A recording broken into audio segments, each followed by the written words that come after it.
Yeah, good good afternoon, dear students.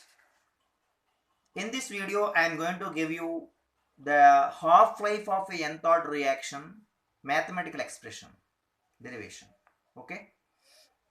First of all, if you take A gives rise to products. A gives rise to products as nth order reaction. As nth order reaction. Then what will happen is nothing but for any of that reaction, we know that rate of reaction. How we can write the rate of reaction is that is equals to minus d by dt of concentration of A is equals to rate constant Kn into concentration of A reactant raised to the power n. So this will become the rate of the reaction of the given general equation. A gives rise to products nth order reaction.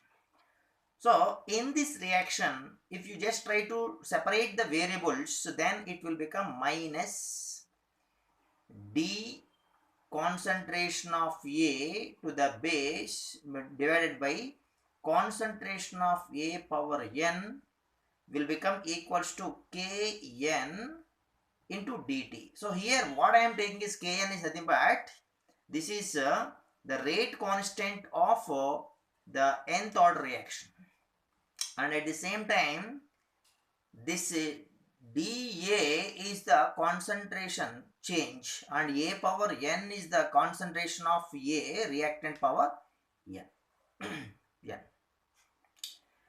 And here, as you all know, that at half-life, the integration if you do for this half-life method, minus integral 1 by concentration of A power n dA is equals to Kn integral dt.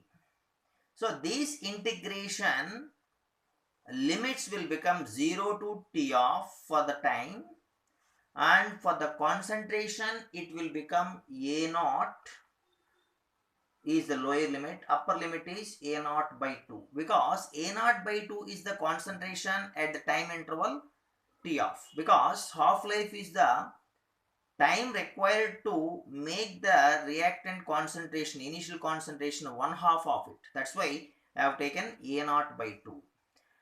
Now this can be, this negative sign can be removed by changing the limits. A naught upper limit, A naught by 2 lower limit, and this concentration of A will become A concentration power minus n dA. This is equals to Kn into integral dt is t, applying the limits it will become T of. Okay.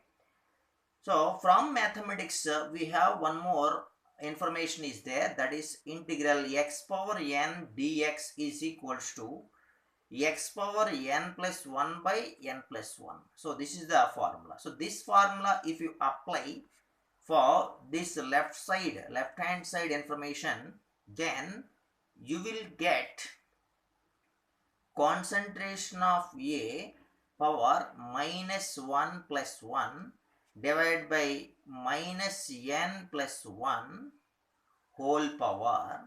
The lower limit is we have A naught by 2, upper limit is A naught, that is equals to Kn into T of.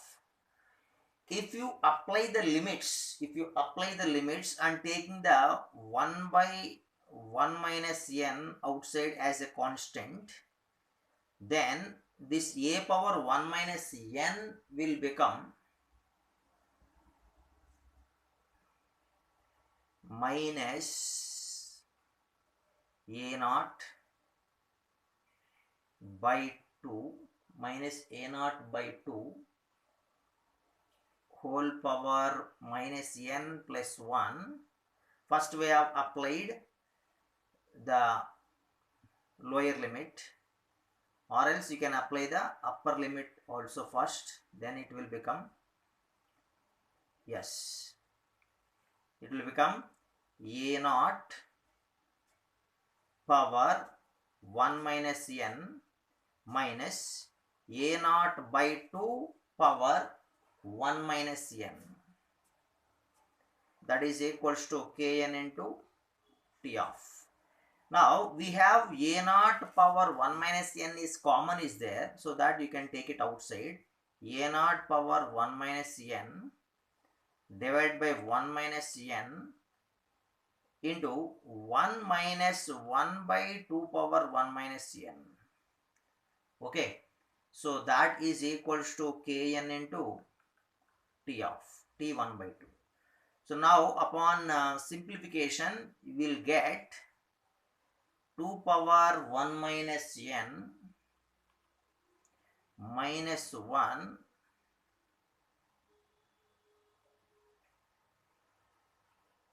just a minute, you will get 1 minus 2 power n minus 1 into a naught power 1 minus n divided by 1 minus n, that is equals to kn into t of.